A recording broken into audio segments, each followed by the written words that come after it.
नांदेड जिल्ह्यातील काकांडी येथे सामाजिक कार्य आणि शैक्षणिक गुणवत्तेचा संगम अनुभवायला मिळाला। गोविंद प्राथमिक व माध्यमिक आश्रम शाळेत आज प्रेरणादायी कार्यक्रम उत्साहात पार पडला। महाराष्ट्र भूषण सामाजिक कार्य राष्ट्रीय पुरस्कार 2026 चा मानकरी व्यंकटराव मोकले यांच्या कार्याचा यावेळी विशेष सत्कार करण्यात आला। आमदार बालाजीराव कल्याणकर यांच्या हस्ते त्यांचा सन्मान करण्यात आला। त्यांच्या सामाजिक योगदानाचं उपस्थित मान्यवरांनी मनापासून कौतुक केले। कार्यक्रमाची सुरुवात अहिल्याबाई होळकर यांच्या प्रतिमेला पुष्पहार अर्पण करून करण्यात आली। यानंतर शिष्यवृत्ती परीक्षेत यश मिळवलेल्या विद्यार्थ्यांचा सन्मान करण्यात आला। शाळेतील 5 विद्यार्थ्यांनी उल्लेखनीय यश संपादन करत शिष्यवृत्तीसाठी पात्रता मिळवली असून त्यांना सन्मान चिन्ह आणि पुष्पहार देऊन गौरवण्यात आले।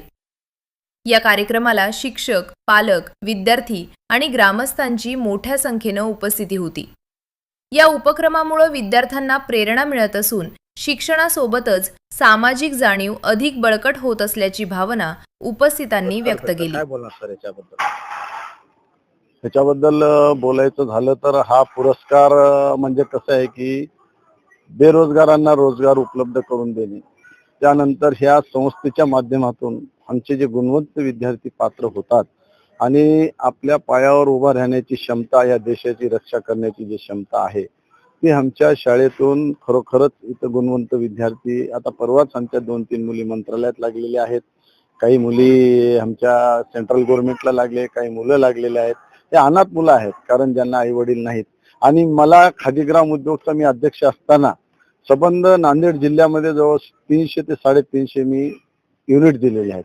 ग्रामीण रोजगार जे होतकरू जे व्यापारी आहेत, उद्योग आहेत, छोटे छोटे स्मॉल इंडस्ट्रीज ज्याला म्हणता येते, त्या लोकांना मी भरपूर रोजगार दिलेला आहे। त्यांना त्यांच्या पायावर सक्षम, मग त्याच्यामध्ये ब्युटी पार्लरचा असो, त्याच्यानंतर फॅब्रिकेशनचा असो, गुराळा असो, सगळ्यांना जे बेरोजगार आहेत, जे गांधीजीचे स्वप्न होते की ग्रामीण भागामध्ये बेरोजगार हा उपलब्ध झाला पाहिजे, त्या माध्यमातून खादीग्रामच्या माध्यमातून ते काम केलेलं आहे। आणि माझं 98-99 ला मी जिल्ह्याचा अध्यक्ष होतो युवा मोर्चाचा, त्यावेळेस अहिल्या संदेश यात्रा संबंध महाराष्ट्रात फिरवली।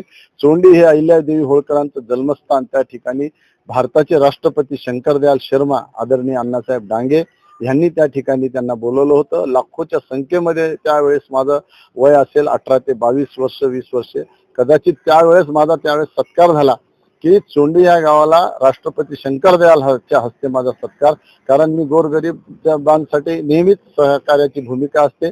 कोविडच्या काळामध्ये मी भरपूर काम केलेलं आहे। कोविड मलाही स्वतः झाला होता, मी पॉझिटिव्ह झालो होतो, पण त्याची पर्वा न करता मी सर्वांच्या कामासाठी मी सदैव प्रयत्न राहणारा कार्यकर्ता आहे। म्हणून हा मला आज जे मिळालेला पुरस्कार माझा नसून या सर्व माझ्या कार्याचा मला पुरस्कार आहे। माझा गौरव या सर्व माझ्या कार्यामुळे मला मिळालेला आहे। त्यामुळे माझं कार्य सातत्याने मी असंच चालू ठेवेल आणि गोरगरिबाची या माध्यमातून मी सेवा करण्याचा प्रयत्न करेन।